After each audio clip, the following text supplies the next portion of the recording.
Également dans l'actualité de ce lundi, on reparle de Notre-Dame-des-Landes. Cette commune de 2000 habitants fait la une des journaux depuis plusieurs mois. Située à 20 km au nord de Nantes, elle pourrait accueillir dans quelques années l'un des plus grands aéroports français.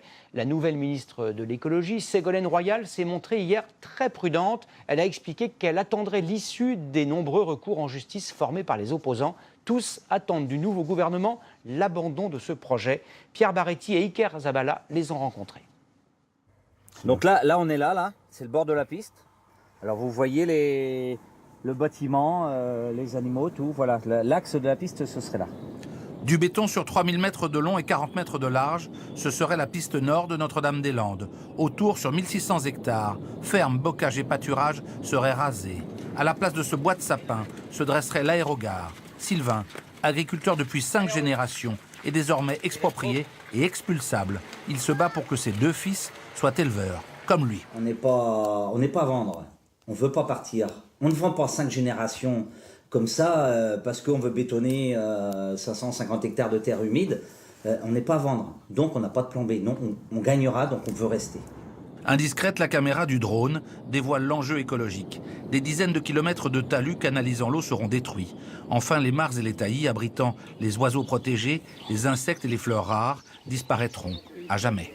Il y a une trentaine d'espèces protégées et sinon il y a d'espèces différentes qu'on a répertoriées. Il y en a plus d'1 millier.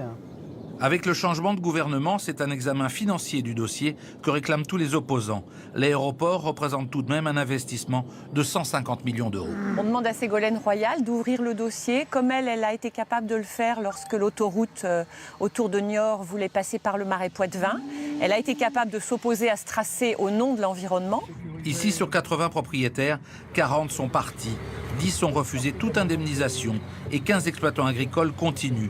Joël Bizel conservera sa ferme. Mais avec les travaux prévus, ces prairies deviendront des pelouses d'aéroport. Un hectare bétonné, c'est un hectare bétonné. Hein. On ne va pas le compenser comme ils ont prévu de faire à côté, dire on va compenser, on va faire 1 ou 2 hectares avec des petits animaux dessus, quelques agriculteurs pour agrémenter le tout, et tout le monde est content.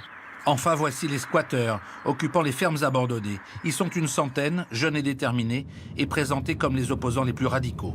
Mais l'un d'entre eux a accepté de nous parler. Bah oui. Moi, personnellement, oui, je travaille dans les champs, parce que il me dit je fais de l'action directe ici, notamment en faisant de l'agriculture paysanne. Ici, c'est une zone en lutte et qu'il faut la défendre, quoi. La défendre physiquement contre les travaux, contre des expulsions.